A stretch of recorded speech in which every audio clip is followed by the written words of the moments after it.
Hi everyone! Welcome to week 13 of Lit 215. We only have 4 weeks left of the semester, which is just insane.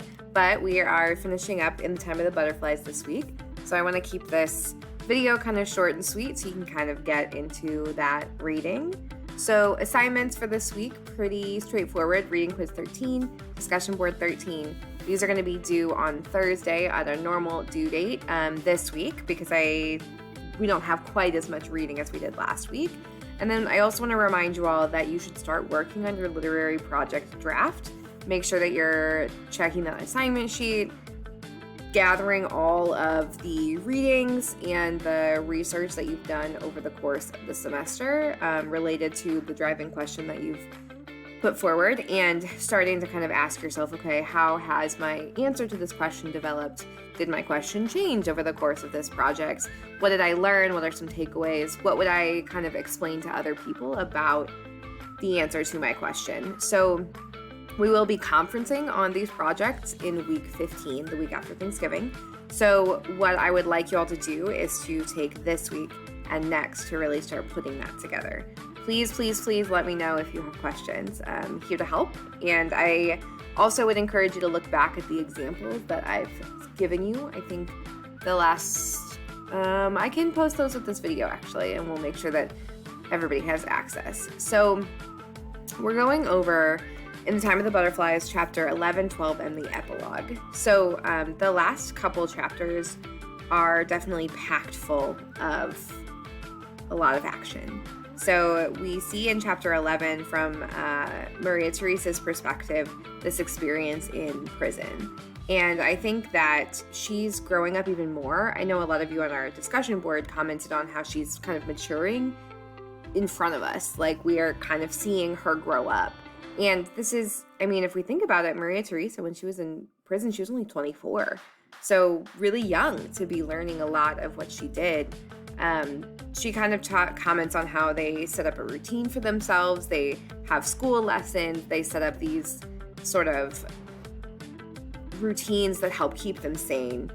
And we also see Minerva, refusing the pardon that they were offered, and also still really pushing heavily against the guards. And she's definitely not one to lay down, and here we also see mention of what's called the Organization of American States. So the OAS was a group of Latin American countries that during this time created almost a UN-like organization to sort of monitor and police this area of the world. There was a lot of revolutions happening, a lot of tension, a lot of civil war in Latin America during the 60s. So the OAS was sort of started to be a human rights watchdog.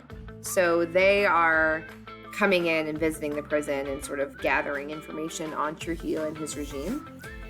At the end of this chapter, we also are given access to a journal entry from Mate about being taken to what's called La Cuarenta, which is this kind of infamous torture facility, and where she is tortured to convince Leo to cooperate. We see that she likely lost her baby. I am assuming that Alvarez wrote this in a way that we can assume that Mate was probably pregnant, and that's not actually supported by sort of real accounts, but I think it's interesting that that's what Alvarez chose to kind of portray. Then we move on to chapter 12, where we see Minerva's perspective, but of what happens after prison. So they're released from prison, still visiting their husbands. There's a lot of tension around. Everybody is like, oh my gosh, Vivan las Mariposas, keep fighting. But there's also a lot of fear because the government is very clearly not okay with the Mirabal sisters and wanting to get rid of them. At one point, Trujillo says, my only 2 problems are the damn church and the Mirabal sisters. I mean, could you imagine being put on the same level as the entire institution of the Roman Catholic Church for a country? Just these women. I mean, that's how impactful they were. That's how revolutionary, how sort of fiery they were. Women did not do this. in the 60s or in the Dominican Republic. So I think this really shows how kind of pivotal they were. There are warnings of the ambush that ends their story. The hitchhiking soldier they pick up, the note from the shop owner seeing Peña's car so far out of town. Manolo is worried about what would happen to them. And I want you guys, while you read this, to also notice, how is each sister reacting to what is happening and what does happen. Obviously, we don't get Day-Day's perspective, though, until the epilogue, which was actually one of my favorite chapters in this story. So Day-Day really is reflecting on how and why she became this oracle, this storyteller, the keeper of the story in her family. And she talks of her reactions to the sister's death, how her mother reacted, how their family sort of splintered as a result. And I don't even know, if that is avoidable, really. And I'm interested to see your all thoughts. So I'm, interested to see what you guys comment on in our discussion board. We also have a couple readings this week, one by Sandra Cisneros and another by Aurora Morales, and they are both very prominent Latinx female authors. And I want to kind of see your guys' perspective of how that compares to this text. The Mirabal sisters, although the novel is fictional, they were actual people. They did actually die. And the commemoration of their deaths is celebrated by the International Day for the Elimination of Violence Against Women. It's November 25th, so it's coming up, actually. And they were and are considered national heroes in the Dominican Republic. So while we kind of reflect on this text, I want you all to think about, why are the stories of women like this important in literature, and particularly multicultural literature? I really want to focus on not just the Latinx culture that's so prominent in this novel, but the women themselves. And what can we learn from stories of women in particular? I know a lot of you have commented on the novel versus the film, and definitely some adjustments were made between the film and the book. There's a lot of focus on Minerva as the revolutionary instead of all the sisters in turn. And I know a lot of you all commented on how that sort of kind of shifts our focus. And I think there is also some fictional liberties taken with, realistically, would Trujillo actually go and visit Minerva's house?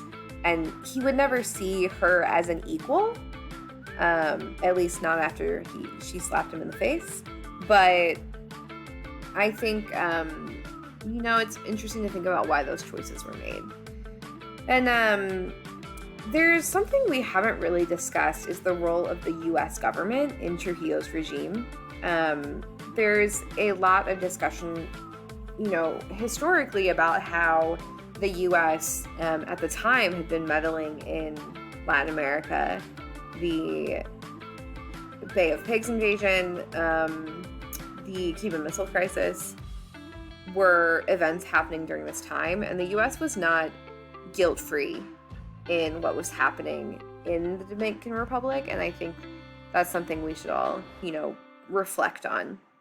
Also, in the reading quiz, I asked you guys to kind of compare the ending of the book to the ending of the movie.